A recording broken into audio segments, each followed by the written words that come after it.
going on, everybody? Jamie Shaw here, Absolute Basketball. Very excited for you guys to get to listen to today's guest, Breon Pass, 2021 prospect of Reidsville High School. His story is great. There's so many different layers to it, about betting on yourself, about trusting the process, about going out and just grinding and having huge success with it too. So very excited for you guys to get to listen to that. And if you want to hear more player interviews, if you want to hear exclusive coach interviews, if you want to hear more film breakdown, player analysis, if you want to see more mixtapes and all that type of stuff, please subscribe to this channel. We would welcome that. And if you enjoy this video, hit the like button over here on the side. And then also, too, if you enjoy what Breon had to say, go ahead, feel free to share it across your platforms as well. I'm sure Breon would greatly appreciate his word, his story getting out to everybody as well. But do that after you subscribe, after you like, and then comment in the section below what you think about Breon, what you think about him as a player, and where you think he should go to college at. Very much want to hear from you in the comment section below about Breon after you subscribe, after you like the video. But without further ado, here is Breon Pass on the Absolute Basketball Experience with Jamie Shaw. Thank you guys very much. You're watching Absolute Basketball. What is going on, everybody? Jamie Shaw here, Absolute Basketball. Very excited today to have Breon Pass on with us. Breon, how you doing? I'm doing good. How you doing? Man, I'm doing all right. Trying to figure it out. I guess we were talking a little bit offline here. You're doing the virtual learning and everything. How's that going for you? It's going really good. It's really easy, So I feel you. So let's start here. I noticed today when I was researching before we did this, you got you a little blue check on Instagram. Yes, does that mean you're all big time now and stuff? I guess that's what everybody says, but I ain't really into the hype. I just woke up and it was right there, so I'm blessed to have it. I feel you. So on June 1st, you announced that you were going to focus on basketball to be playing in college and all that. What all went into that decision for you? Really just sitting down, just time to myself when I'm alone, just having some deep thoughts about stuff, Really, cause my dad played basketball. I just wanna continue the legacy over his name and stuff. So I just wanna continue to play basketball in college.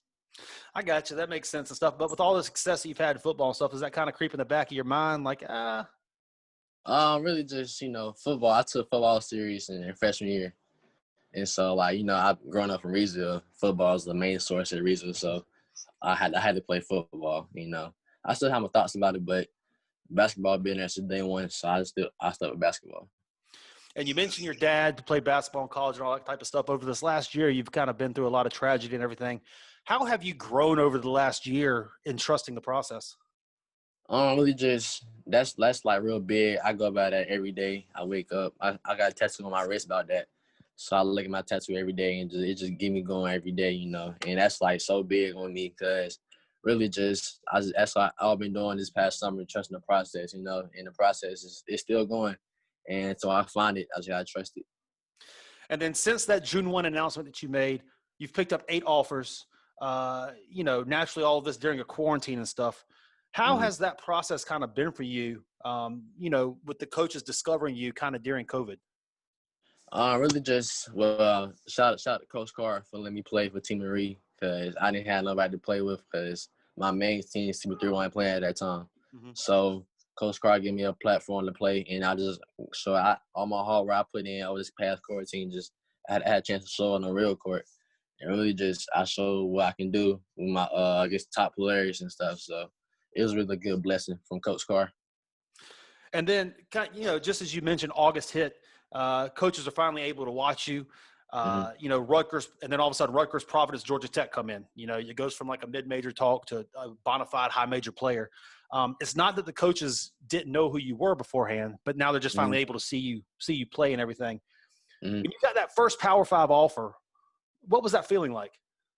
It felt good, man. I just know all my hard work was finally paying off, and it don't stop from here though. I gotta keep working, and hopefully some more come on the way. But when I first got the offer, I was just excited, and I just gave all my glory to God and just thanking God for really at that time I had nowhere to play with, and for me to get on the court and for they to see me play again I was just happy to play.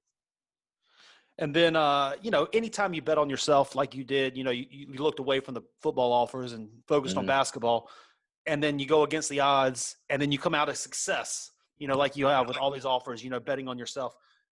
That's got to feel good.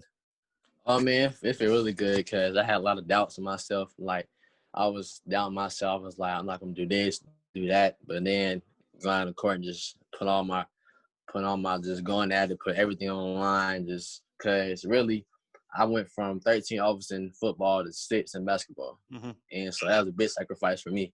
And so going from there, I just had to just go in, I was just hungry, and so it just paid off. So now with Iona being your most recent one that you've picked up, um, how has that kind of shifted your mindset instead of being, you know, underrated, slept on and stuff? Now all of a sudden you're, you know, you're a known commodity. How has your mindset kind of shifted with that? Really, I got the same mindset, just to go ahead and kill everybody who's in front of me, or like I chip my shoulder, because I know with this big time offers, I'm gonna have people coming at me like this type of ways, trying to get me off my grind, distract me from this and that. So I just gotta keep the same mindset and stay focused. And then you're not able to, so all of this came during quarantine, obviously, as we said earlier, and you're not able to get out and visit campuses and build relationships with these coaches in person. Hmm. How are you going through this process now with this all of a sudden blow up when you can't really get out and see this stuff? Really, just sitting down, doing research, watching film on the colleges, doing Zoom calls with the coaches and stuff. Really having a good conversation with the coaches about how I'm feeling in rotation, how the school's looking like, academic wise and stuff like that. So it really been helpful, but not helpful at the same time, because I really sat down and like I can really look at the schools, look at the film, how I'm fit in, and stuff like that. And we had mentioned the schools already who have offered and everything, but who are some schools that are talking to you who haven't yet offered? Tulsa, USF, um, Wake Forest, really ACC, Houston, Tennessee called one at one time, but you know they picked up a point guard, so I Mhm. mean that's probably off the table right now. But really, that's part of the main schools, and really just the main schools offering me. Providence been on me hard, Georgia Tech, Rutgers, and stuff like that.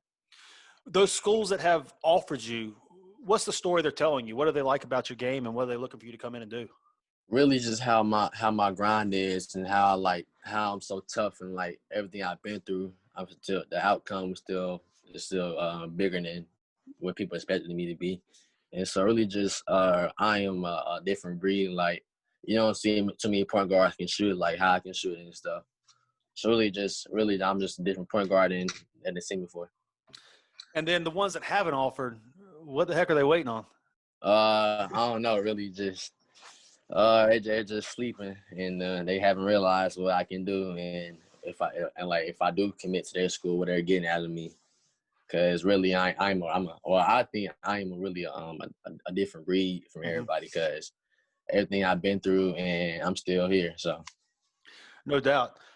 Do you have a time frame kind of in your mindset as to when you want to kind of narrow things in, focus on a couple schools, and then even possibly eventually commit? um, really now I'm like in the process of going through all my schools and just doing research and just what I'm interested in, what I'm not interested in, you know. So I don't really have a time frame I'm going to commit to a school, but you know, I just it's time frame. It's time to just sit down and just go to every school and look through the goods and the bads and stuff. And then, so you've kind of had the luxury of, while this basketball recruitment's new to you, you've been through the recruiting process, you've been on the Hmm. visits and all that type of stuff on the football side of things too. Do Yeah. you know what it is kind of that you're looking for school wise, whether it be a locationally or systematically or coaching tree or whatever the case may be? Do you know what it is kind of you're looking for? Location wise, it don't really matter about what location. I'm all about the best fit for me, and really just the most, like, I ain't gonna say the most love, but people who've been there for me, who gonna be there for me from like 40 years from now and stuff. So I'm looking for that kind of relationship with the coaches and stuff. And then your high school season ended in February, and then quarantine hit. Weren't able to play competitive basketball for 4 months Hmm. until like July or so. Being the elite shooter, you know, 48% guy from three for your career, next level athlete, a tenacious defender and stuff.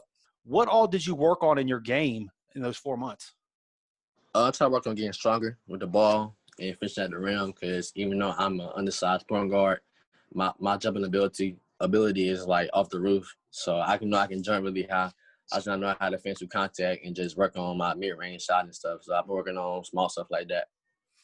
And then, you've been back out for these last 3 or 4 weeks actually playing. How do you think that's gone for you? Really good. All my hard work then paid off. I could put on the court finally and play in front of good competition, Team Charlotte, going on the road, Team Curry, stuff like that. So really just playing tough comp and just really just showing all my hard work and paying off on the court, being really good for me. And then, as we mentioned before, you're a career 48% three-point shooter with over 200 makes. With your 1,763 career points, 469 rebounds, 435 assists, 266 steals, heading into your final season this year, how would you describe your game, and who have you heard kind of that you play like? I describe my game as really just I can get a bucket when I want to, but I'm an all-around player. People say I play like John Morant because I look like John Morant and I like play like him and stuff like that. So I really look up to him all the time. I watch film on him and stuff. So really I just take my game over John Morant and stuff. And I just want to get a championship out of Reidsville, really. That's why I want to get a championship. So that's why I look in the future. And then, yes, so that kind of leads into the next question I was going to ask. Mm-hmm. Y'all finished this year 26-3 as a team into the 4th round of the playoffs. And then you personally with 21 points, 7.5 rebounds, 5 assists, 3 steals per game, and all-state and everything. What are your goals coming into your final year, your final season of high school basketball? Well, first of all, my team goes to get championship, bringing one back for Reidsville, because we haven't had one in a long time. But personal goals, I just want to really just get my 2K ball. I want to get all the awards that I can get. Really just get All-American, Gatorade Player of the Year, stuff like that. So that's really my personal goals I want to reach. And then Reidsville is a small community, but it's a very proud community. I don't think a lot of people really necessarily outside of the 336 know about Reidsville and stuff. But, yeah. I mean, you mentioned earlier football, wins. I believe you've played in, 3 straight state championships? Yes, sir. On that side of things. How important is winning, and how much is winning in Reidsville? How important is that? Really just it's a big thing for us, We got a mindset every game we're going to win that game. We don't have a mindset of losing that game because even though we're a small school, we play big teams like, Smith game and we play RJ Reynolds and stuff like that. So going to them games, we had a mindset of win. But, Reidsville, it's a small school. It's a small city, small school. Everybody close, everybody family. And so we just, at the end of the day, we just want to see everybody win together. And then even for you, as we said, it's such a proud community, even with the blue check mark and the Power 5 offers and the state championships and stuff. How important is it to you represent Reidsville to the fullest? It means a lot, man. Coming from a small town, everybody don't make it out. Like everybody had that one chance to go far in life, So me putting on for my city now is like a big thing for me, and I don't take it for granted, because everybody will get that chance, and really just want to put Reidsville back on the map, and really I just want to set the path for my youngins, and for they can see that hard work can get you a lot of far places. That's awesome. Super exciting, man. I can't tell you how exciting it's been these last few months to see people finally recognizing the talent and all that stuff that's always been there. Yes, sir. But winding things down here, is there anything you want to leave the people with, Breon Pass fans or any college coaches that might be watching, or college fans, or fans of Reidsville High School or anything like that? Anything you want to leave them with? Really just like I always say, trust the process, because coming from where you can come from low, you can come from low and then end up high, because really your future is not like you can't control your future. You can, but like you really just hard work and just take you a far place, and trust in God, because God can lead you far away. That's awesome. Breon, thank you very much for taking this little bit of time. I know that you're in the middle of a school day here, so I appreciate you spending your lunch break here with us for a couple minutes. But thank you very much, and, can't wait to see what the future holds. Yes, sir. Thank you.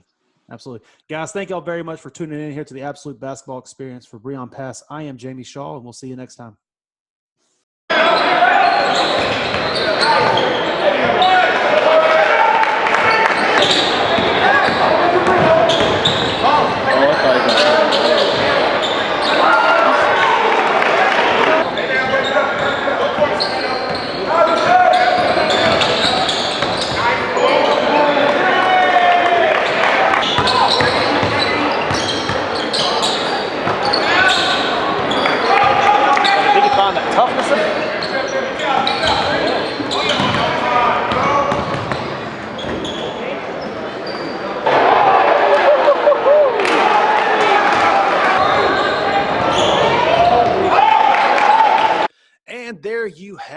what a story. What a great kid. Breon Pass is going to be a success in life no matter what it is that he does. And I think you can easily see that come through the screen as we just talked to him right there with his story. But if you haven't already, please be sure to go ahead and subscribe to the channel, like the video, leave in the comment section below what you think of Breon as a player and where you think he should end up going to college. That would be awesome. We look forward to hearing that. If you enjoy it, please feel free to share it across your platforms as well. But until next time, I am Jamie Shaw, the Absolute Basketball Experience for Breon Pass. We'll see you next time.